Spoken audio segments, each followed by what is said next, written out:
आप सभी का एक बार पुनः हमारे YouTube चैनल पे स्वागत है। दोस्तों, हम लोग यूपी पीजीटी 2011 का क्वेश्चन पेपर कर रहे थे, जिसमें 23 क्वेश्चन हम लोगों ने कंप्लीट कर लिया था। आज हमें क्वेश्चन नंबर 24 से आगे चलना है।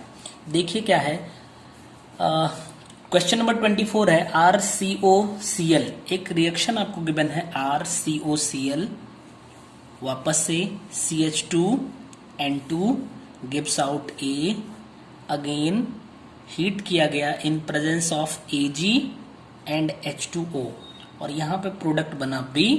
In this reaction compound B is, आपको यही B कंपाउंड जो है वो फाइंड करना है। तो आप समझिए क्या होगा यहाँ पे RCOCl, हम इसको ऐसे लिख सकते हैं। इसका रिएक्शन जब CH2N2 से होगा तो जो A फॉर्म होगा वो C double bond O CHN2, यहाँ से एक H और यहाँ से Cl, यहाँ से HCl के फॉर्मेट में रिलीज हो जाएंगे। अगर हम इसको हीट करेंगे Ag के प्रेजेंस में और वाटर के प्रेजेंस में, तो क्या होने वाला है, RCH2COOH का फॉर्मेशन होगा और N2 यहाँ से हट जाएगा। यानी कि जो आपका कंपाउंड बनेगा, ये देखिए COOH है, यानी कि ये कार्बोक्सिलिक एसिड का फॉर्मेशन हो जाएगा। कार्बोक्सिलिक एसिड का फॉर्मेशन होगा यहाँ पे। अब देखिए कौन सा ऑप्शन सही है आपका, ये फोर्थ ऑप्शन यानी कि डी ऑप्शन जो है वो सही हो जाएगा। नेक्स्ट क्वेश्चन पे चलेंगे, क्वेश्चन नंबर 25 देखिएगा। Out of following which form iodoform, यानी कि 4 ऑप्शन गिवन है, इसमें से कौन सा आइडोफॉर्म टेस्ट देगा। तो आपको पता है आइडोफॉर्म टेस्ट होता है, मीन्स कि I2 और NaOH से रिएक्शन करवाना है आपको। तो आपको पता है HCHO, इसको आप कहते हो फॉर्मल्डिहाइड, CH3CHO इसको कहते हो आप एसिटल्डिहाइड, CH3COCH3 इसको आप कहते हो एसीटोन या कीटोनिक ग्रुप लग गया है यहाँ पे, C6H5 और CHO इसको आप बोलोगे बेंजल्डिहाइड। तो आइडोफॉर्म टेस्ट ना तो फॉर्मल्डिहाइड देता है ना बेंजल्डिहाइड देता है, आपका एसीटोन और एसिटल्डिहाइड देगा। यानी कि एक बात तो समझ में आ गई कि अगर यहाँ पे अल्फा हाइड्रोजन प्रेजेंट है तो आइडोफॉर्म टेस्ट देगा, अदरवाइज नहीं देगा। यहाँ पे येलो कलर का पीपीटी बनेगा और यहाँ भी येलो कलर का पीपीटी ऑब्टेन होता है। ये तो एक जनरल सी बात, यानी कि आपको ऑप्शन में देख लीजिए, बेंजल्डिहाइड ये टेस्ट नहीं देता, फॉर्मल्डिहाइड ये टेस्ट नहीं देता, बेंजोफिनॉन भी नहीं देता। आप लगा सकते हैं कि लैक्टिक एसिड जो है वो ये टेस्ट देगा, लेकिन लैक्टिक एसिड है क्या, देखिए यहाँ पे OH लगा लीजिए, एक साइड में H, एक साइड में COOH एंड CH3, तो यहाँ पे आपका CH3 प्रेजेंट हो गया। लैक्टिक एसिड ये टेस्ट देगा, यानी कि आपका फोर्थ ऑप्शन सही हो जाएगा। एक बात और समझिए, अगर कहीं पे CH3CHOH प्रेजेंट है ग्रुप टाइप का, तो इसका मतलब कि वो आइडोफॉर्म टेस्ट देगा, या फिर RC डबल बॉन्ड C ये प्रेजेंट है तो यहाँ पे आइडोफॉर्म टेस्ट आपको मिलेगा। ठीक है, तो इसमें देखिए CH3CH एंड OH प्रेजेंट है, ये इतना पार्ट यहाँ पे लिखा गया है, यानी ये आइडोफॉर्म टेस्ट आपका देगा, डी ऑप्शन सही हो जाएगा। नेक्स्ट क्वेश्चन पे चलेंगे, क्वेश्चन नंबर 26 देखिएगा क्या है, molecular formula of barbituric acid, barbituric acid इसका मॉलिक्यूलर फॉर्मूला देखिए क्या है, C डबल बॉन्ड O, यहाँ पे NH लगा दीजिए, यहाँ भी NH लगा दीजिए, वापस से C डबल बॉन्ड से O ऐड कर दीजिए, C डबल बॉन्ड से O ऐड कर दीजिए, इसको भी CH2 से और इससे ऐड कर दीजिए। अब यहाँ पे देखिए आपका क्या क्या है, C है, 1C 2 3 4 यानी C4 हो जाएगा। H काउंट कर लीजिए, 2 1 3 1 4 H4 भी हो जाएगा। N देख लीजिए 1 2 यानी 2N हो जाएगा, और फिर 1 2 3 3O आपका हो जाएगा। यही मॉलिक्यूलर फॉर्मूला बन जाएगा किसका, बरब्यूटेरिक एसिड का, अब आप देखिए इसमें कौन सा आपका सही ऑप्शन है, डी ऑप्शन सही होगा। नेक्स्ट क्वेश्चन देखेंगे आप, ठीक है, क्या है क्वेश्चन नंबर 27 पे चलेंगे। देखिएगा, टैमरिंड कंटेन्स, यानी कि जो टैमरिंड होता है उसमें क्या प्रेजेंट होगा। ऑप्शन में है आपका D tartaric acid, lactic acid, oxalic acid और एसिटिक एसिड। तो टैमरिंड में डी टार्टेरिक एसिड प्रेजेंट होता है, ठीक है, डी टार्टेरिक एसिड यहाँ पे प्रेजेंट होता है, यानी आपका ए ऑप्शन सही होगा। नेक्स्ट क्वेश्चन पे चलेंगे, क्वेश्चन नंबर 28 देखिएगा। An alkyl halide is converted into alcohol by, देखिए जो एल्किल हैलाइड है यानी RX, इसको हम कन्वर्ट कर सकते हैं अल्कोहल में यानी ROH में। कौन से रिएक्शन से, तो क्या होता है एल्किल हैलाइड का अगर आप KOH से रिएक्शन करवा दोगे तो यहाँ से KX रिलीज हो जाएगा और अल्कोहल मिल जाएगा, और इसको बोलते हैं सब्स्टिट्यूशन रिएक्शन, ठीक है। क्या बोलेंगे, सब्स्टिट्यूशन रिएक्शन के थ्रू जो है वो एल्किल हैलाइड से अल्कोहल को कन्वर्ट किया जा सकता है, ठीक है, यानी आपका बी ऑप्शन सही हो जाएगा। नेक्स्ट क्वेश्चन पे चलेंगे, क्वेश्चन नंबर 29 देखेंगे। CH2 इज, आप समझिएगा CH2 इज यानी यहाँ पे 2 फ्री इलेक्ट्रॉन है, इसको हम कहते क्या है, इसको कहते हैं कार्बीन बोलते हैं। सबसे पहली बात आप समझिए, यहाँ पे आपके 2 अनशेयर्ड इलेक्ट्रॉन है, यानी इन्होंने किसी से शेयरिंग नहीं की हुई है, तो हम लिख सकते हैं 2 अनशेयर्ड इलेक्ट्रॉन यहाँ पे प्रेजेंट होते हैं। और इस 2 अनशेयर्ड पेयर्ड इलेक्ट्रॉन के प्रेजेंट होने से क्या होता है कि यहाँ ये बहुत रिएक्टिव हो जाता है, यानी हम लिख सकते हैं it is most reactive. Okay, कोई दिक्कत नहीं। अभी समझिए ये जो होती है ये न्यूट्रल स्पेसीज की कैटेगरी में आती है, क्योंकि इसके ऊपर कोई प्लस चार्ज कोई माइनस चार्ज नहीं है, तो ये जो आएगी वो न्यूट्रल स्पेसीज की कैटेगरी में आ जाएगी। इसकी अगर क्लासिफिकेशन करेंगे तो ये 2 टाइप्स की होती है, एक होता है सिंगलेट्स और दूसरा होता है ट्रिपलेट्स, ठीक है। इतनी बात आप इससे रिलेटेड जानते रहिए, अच्छा रहेगा। तो ये आपका CH2 जो है ये कार्बीन है, यानी कि सी ऑप्शन आपका सही हो जाएगा। नेक्स्ट क्वेश्चन पे चलेंगे, क्वेश्चन नंबर 30। थियोफीन क्या है, तो आप पढ़े हैं ये एक हेट्रोसाइक्लिक कंपाउंड है। सबसे पहले यहाँ पे हम ऐसे करेंगे, यहाँ पे तो एक बात समझिए, जो थियोफीन है ये एरोमेटिक कंपाउंड है, पहली बात एरोमेटिक है।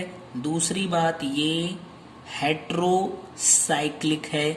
इसका मॉलिक्यूलर फार्मूला की अगर आप बात करेंगे तो 1 2 3 4 कार्बन हो जाएगा, और यहाँ पे एक H यानी 4H हो जाएगा और एक S, ये इसका यानी C4H4S जो होगा ये मॉलिक्यूलर फार्मूला हो जाएगा थियोफीन का, यानी कि आपका बी ऑप्शन सही हो जाएगा।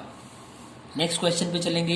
Next question is question number 31। क्या है, फ्रेडलैंडर्स सिंथेसिस इज फॉर, ठीक है। तो जो फ्रेडलैंडर सिंथेसिस होती है, फ्रेडलैंडर सिंथेसिस ये आप समझिए ये क्यूनोलिन के लिए होती है। होता क्या है इसमें,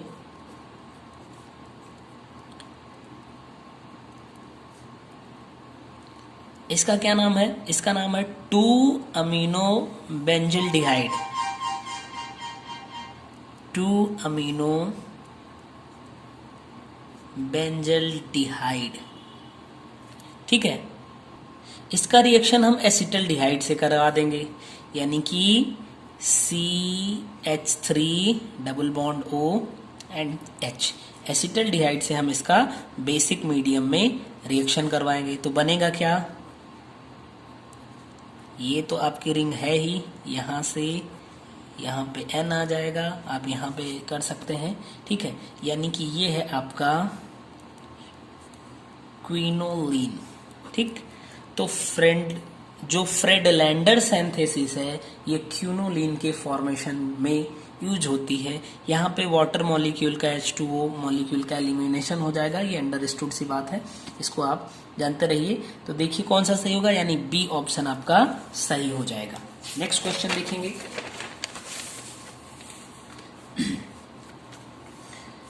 क्वेश्चन नंबर 32। ठीक है, 32nd नंबर क्वेश्चन देखिएगा क्या है।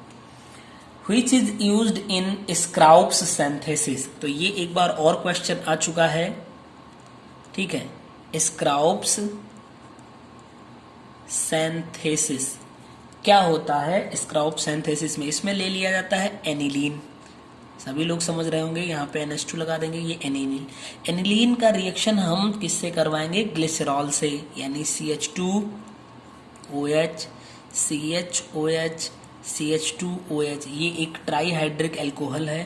ठीक है, इसको हम कहेंगे एनिलीन। इसका रिएक्शन हम करवाएंगे ग्लिसरॉल से। ठीक है, और साथ में क्या ले लेंगे हम? नाइट्रोबेंजीन, इसका नाम है नाइट्रोबेंजीन। किसके प्रेजेंस में? कंसंट्रेटेड H2SO4 FeSO4 के प्रेजेंस में हम इसको हीट करते हैं। तो दो चीज का प्रेजेंस, H2SO4 और FeSO4 का जो है प्रेजेंस होगा, और फिर यहाँ पे फॉर्मेशन किसका हो जाएगा? क्विनोलिन का। ठीक है, यानी स्क्राउप सिंथेसिस और अभी आपने देखा फ्रेडलैंडर सिंथेसिस, ये दोनों ही क्विनोलिन के फॉर्मेशन के मेथड्स हैं। ठीक है, तो इसमें पूछा गया है व्हिच इज यूज्ड, तो आपका ऑप्शन जो होगा ये FeSO4 यूज होता है, यानी ऑप्शन ए सही हो जाएगा। नेक्स्ट क्वेश्चन देखेंगे, question number 33। Ether as reaction with cold and concentrated H2SO4 gives.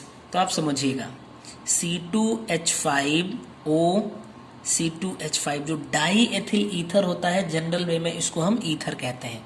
ये अगर H2SO4 से रिएक्शन करेगा, यहाँ पे कोल्ड है और ये कंसंट्रेटेड है। ठीक है, इससे रिएक्शन करेगा तो क्या होगा? C2H5 होल ट्वाइस OH और HSO4। तो इस पे मतलब पॉजिटिव चार्ज होता है और इस पे नेगेटिव चार्ज होता है। ये सॉल्ट का फॉर्मेशन होता है, इसको हम कहेंगे die ethyl oxonium hydrogen sulphate. ठीक है, तो डाई एथिल ऑक्सोनियम ये इतना पार्ट हुआ, हाइड्रोजन सल्फेट ये पार्ट हुआ। तो अब देख लीजिए ऑक्सोनियम साल्ट का फॉर्मेशन होता है, ऑप्शन ए आपका सही हो जाएगा। ठीक है, ऑक्सोनियम साल्ट का फॉर्मेशन होता है। Next question is 34th number question. In LPG which compound is added for detection of leakage. तो आप समझिए LPG का फुल फॉर्म क्या होता है? Liquid petroleum gas. ठीक, इसमें मेनली कौन कौन होता है? प्रोपेन और ब्यूटेन का ये मेनली मिक्सचर होता है इसमें, और इनका जो मिक्सचर होता है वो ओडोरलेस होता है। ठीक है, तो जिसकी वजह से अगर इसका लीकेज होगा तो पता नहीं चलेगा।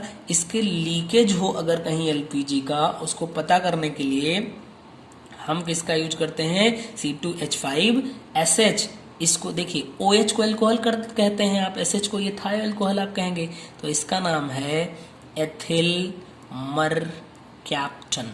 ठीक है, यानी एथिल मरकैप्टन का यूज LPG में किया जाता है उसके लीकेज का डिटेक्शन करने के लिए। नेक्स्ट क्वेश्चन देखिएगा, 35 नंबर क्वेश्चन क्या है? Orthoxylene on addition in presence of B2O5 gives.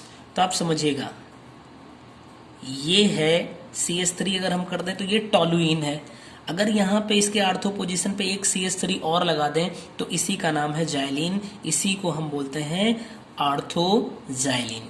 ठीक ना, अगर हम इसका ऑक्सीडेशन करवाएंगे, B2O5 बोला है इसने, आप इसका K2Cr2O7 के प्रेजेंस में करवा सकते हैं, KMnO4 से भी करवा सकते हैं, तो क्या फॉर्मेशन हो जाएगा आपका? ये CH3 जो है ये COOH में कन्वर्ट हो जाएगा और इसका जो नाम है वो थैलिक एसिड नाम है।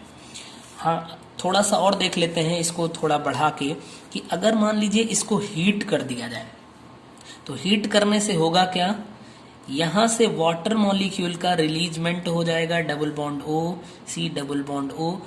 अगर मान लीजिए यहां से हम वाटर को रिलीज कर दें, वाटर रिलीज हो जाएगा तो फिर बचेगा यहाँ पे O, इसको क्या बोलेंगे, थैलिक एनहाइड्राइड। क्या बोलेंगे, थैलिक एन, आपको दिख नहीं रहा होगा, थैलिक एनहाइड्राइड। ठीक है, तो फिलहाल यहाँ पे केवल इतना था कि इसके ऑर्थोजाइलिन के ऑक्सीडेशन से क्या मिलेगा, थैलिक एसिड का फॉर्मेशन होता है, जो कि आपका सी ऑप्शन सही होगा। कौन सा ऑप्शन सही होगा, सी ऑप्शन सही हो जाएगा। नेक्स्ट क्वेश्चन पे चलेंगे, क्वेश्चन नंबर 36 देखेंगे। 35 हो गया, 36 क्या है, concentrated HNO3 when chloroform is treated with concentrated HNO3 two gives. अच्छा, 2 बार इसने लिख दिया है, यानी CHCl3, इसको आप बोलते हो क्लोरोफॉर्म, इसका रिएक्शन आप HNO3 से करवाएंगे तो क्या होगा कि ये सब्स्टिट्यूशन रिएक्शन देगा और फॉर्म करेगा CCl3NO2 और यहां से वाटर मॉलिक्यूल का रिलीजमेंट हो जाएगा। इसको आप कह सकते हो नाइट्रो क्लोरोफॉर्म, या फिर इसको बोलते हैं क्लोरोपिक्रिक। ठीक है, क्या बोलेंगे, क्लोरोपिक्रिन बोलते हैं इसको। तो आपका कौन सा ऑप्शन सही हो जाएगा, बी ऑप्शन सही हो जाएगा। नेक्स्ट क्वेश्चन पे चलेंगे, question number 37। Freon gas, Freon gas किसे बोलते हैं, तो आप इसको जानते ही हैं, डाई क्लोरो डाई फ्लोरो मेथेन को हम फ्रियोन गैस बोलते हैं, यानी आपका डी ऑप्शन सही हो जाएगा। बहुत सिंपल सा क्वेश्चन है। 38 नंबर क्वेश्चन पे चलेंगे, तो प्योर एनिलीन इज, ठीक है, तो जो एनिलीन होता है आप जान ही रहे होंगे, बेंजीन रिंग है, बेंजीन रिंग में NH2 लगा दो, इसी को बोलते हैं हम एनिलीन। तो देखिए नॉर्मल वे में ये क्या होता है, कलरलेस होता है। ठीक है, कलरलेस होता है और नॉर्मली ये लिक्विड स्टेट में होता है, बट कभी कभी ये सॉलिड स्टेट में भी होता है। लेकिन अगर इसका ऑक्सीडेशन करवा दिया जाए तो ये ब्राउन कलर का हो जाता है। ठीक है, तो नॉर्मल की बात किया है तो आप कलरलेस लिक्विड पे क्लिक कर सकते हैं, यानी कि आपका कौन सा ऑप्शन सही हो जाएगा, ये होगा आपका सी नंबर, यानी कि सी ऑप्शन सही होगा। नेक्स्ट क्वेश्चन पे चलेंगे, 39th number question, out of the following which has high melting point. देखिए यहाँ पे है एक CH3CHO, दूसरा क्या है HCHO, तीसरा है CH3CH2OH एंड CH3OCH3। तो देखिए CH3CHO को आप बोलते हैं एसिटल्डिहाइड। इसका अगर बॉइलिंग पॉइंट की बात की जाए तो 21 डिग्री सेल्सियस होता है। अगर फॉर्मल्डिहाइड की बात करेंगे तो -21 डिग्री सेल्सियस हो जाता है। एल्कोहल की बात करेंगे तो 78.3 डिग्री सेल्सियस, और ईथर जो होता है वो नियरली 35 डिग्री सेल्सियस। तो हमें तो यहाँ पे पता चल गया जो सबसे हाईएस्ट होता है वो किसका होता है, अल्कोहल का। और अगर इसका रीजन पूछा जाए तो due to hydrogen bonding, hydrogen bonding जो होता है वो मेल्टिंग और बॉइलिंग पॉइंट को इंक्रीज कर देता है। तो क्यों इसका सबसे ज्यादा होता है, क्योंकि इसमें हाइड्रोजन बॉन्डिंग प्रेजेंट होती है। कौन सी हाइड्रोजन बॉन्डिंग प्रेजेंट होती है, इंटर मॉलिक्यूलर हाइड्रोजन बॉन्डिंग होती है यहाँ पे, किसमें, एथिल एल्कोहल में। ठीक है, तो आपका कौन सा ऑप्शन सही हो जाएगा, देखिए सी ऑप्शन आपका सही हो जाएगा। नेक्स्ट क्वेश्चन पे चलेंगे। Next question is question number 40, Bhopal gas tragedy occurred due to. तो जो भोपाल गैस लीकेज हुआ था जिसको आप भोपाल गैस ट्रेजेडी बोलते हैं, ठीक है, पहली बात तो ये 1984 में हुआ था। दूसरी बात ये MIC शॉर्ट फॉर्म में बोलते हैं, इसको बोलते हैं मेथिल आइसोसाइनाइड। ठीक है, मेथिल आइसोसाइनाइड या मेथिल आइसोसाइनेट कहीं कहीं पे भी लिखा मिल जाता है। तो शॉर्ट फॉर्म में मतलब कि MIC के लीकेज से भोपाल गैस ट्रेजेडी हुई थी, यानी आपका सी ऑप्शन जो है वो बिल्कुल सही होगा। नेक्स्ट क्वेश्चन पे चलेंगे। क्वेश्चन नंबर 41 देखेंगे। 41 नंबर का क्वेश्चन है, benzaldehyde on reaction with PCl5 gives.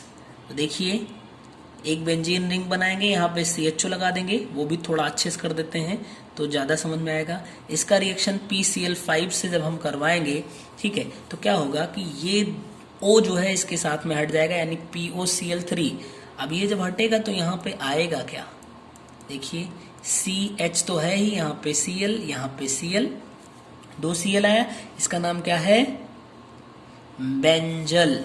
ठीक है, देखिए जब यहाँ यानी बेंजीन रिंग लगा हो, यहाँ C और इसकी 2 वैलेंसी खाली हो तो इसको बेंजल बोलते हैं, और Cl है तो इसको हम बोल सकते हैं क्लोराइड। तो बेंजल क्लोराइड हम बोल देंगे। और कौन सा ऑप्शन सही हो जाएगा आपका, डी ऑप्शन सही होगा। क्वेश्चन नंबर 42 देखेंगे। Primary, secondary and tertiary alcohol can be distinguished by, ठीक है, तो बिक्टर मेयर टेस्ट होता है, Victor Meyer test. Victor Meyer test में क्या होता है, प्राइमरी एल्कोहल जो होता है वो रेड कलर को देता है, और जो सेकेंडरी एल्कोहल होता है वो ब्लू कलर देता है। टर्शियरी एल्कोहल जो होता है वो कोई कलर नहीं देता है। ठीक है, तो इसकी हेल्प से हम डिस्टिंग्विश कर लेते हैं, यानी बिक्टर मेयर टेस्ट जो है वो प्राइमरी, सेकेंडरी और टर्शियरी एल्कोहल को डिस्टिंग्विश करने के लिए किया जाता है। दूसरा एक और है लुकास टेस्ट। ठीक है, लुकास टेस्ट भी एल्कोहल के डिस्टिंग्विश करने के लिए किया जाता है, यानी प्राइमरी, सेकेंडरी और टर्शियरी एल्कोहल के डिस्टिंग्विश करने के लिए लुकास टेस्ट भी किया जाता है। बट यहाँ पे बिक्टर मेयर टेस्ट है आपका बी ऑप्शन, तो यही सही हो जाएगा। नेक्स्ट पे चलेंगे। Question number 43, 3 membered cyclic ether is called. ठीक है, तो देखिए 3 मेंबर्ड साइक्लिक ईथर, यानी ईथर जो हो उसको आप कनेक्ट कर, जैसे देखिए CH3OCH3 मान लीजिए ऐसा है, तो क्या कर दीजिए, इसको साइक्लिक फॉर्मेट में कर दिया। अब यहाँ पे बैलेंस कर दीजिए इसको बोला जाता है इपॉक्साइड। क्या बोला जाता है, इपॉक्साइड। इपॉक्साइड, या फिर इसको ऑक्सीरेन के नाम से जाना जाता है। इपॉक्साइड या फिर ऑक्सीरेन हम इसको बोलते हैं। ठीक है, ये क्या होता है, 3 membered cyclic ether. Next question पे चलेंगे। हाँ, ये कौन सा ऑप्शन सही हो जाएगा, इसको देखना है। ऑक्सीरेन गिवन है, यानी बी ऑप्शन आपका सही होगा। Question number 44, maximum number of isomers of alkene C4H8 के कितने आइसोमर्स होंगे ये आपको बताना है। तो एक तो हम लिख सकते हैं CH2 double bond CH, CH2 CH3। देखिए 3 और 4 7 1 8 सब कुछ बैलेंस है। दूसरा हम लिख सकते हैं CH3 CH double bond CH and CH3, 2 लिख दिया हमने। तीसरा हम लिख सकते हैं CH2 double bond C CH3 CH3, यानी कि 1 2 एंड 3। तो जो नंबर ऑफ आइसोमर्स होंगे वो 3 हो जाएंगे, यानी आपका बी ऑप्शन सही होगा। नेक्स्ट क्वेश्चन पे चलेंगे। क्वेश्चन नंबर 45 देखेंगे। नायलॉन क्या है, तो आपको पता है नायलॉन जो होता है आपका वो एक पॉलीएमाइड होता है। पॉलीएमाइड होता है। ये कैसे फॉर्म होता है, एडिपिक एसिड और हेक्सामेथिलीन डाईअमीन, इनके एडिशन से नायलॉन मिलता है। ठीक है, एडिपिक एसिड मतलब CH2 होल 4 करिए, COOH कर दीजिए, इधर भी COOH कर दीजिए, ये है एडिपिक एसिड। और हेक्सामेथिलीन यानी CH2 को 6 बार कर दो, और डाइअमीन यानी NH2 और NH2 कर दीजिए, ये है हेक्सामेथिलीन डाइअमीन। इन्हीं के एडिशन से नायलॉन बनता है जो कि एक पॉलीएमाइड होता है। तो देखिए बी ऑप्शन में गिवन है कि ये एक पॉलीएमाइड है, ठीक, यानी कि आपका बी ऑप्शन सही होगा। तो इस तरीके से आज हम लोगों ने 45 नंबर क्वेश्चन तक कंप्लीट कर लिया है। इससे आगे हम नेक्स्ट वीडियो में बात करेंगे। तब तक के लिए आप सभी लोग अच्छे से पढ़ाई करते रहिए और स्वस्थ रहिए। Thank you.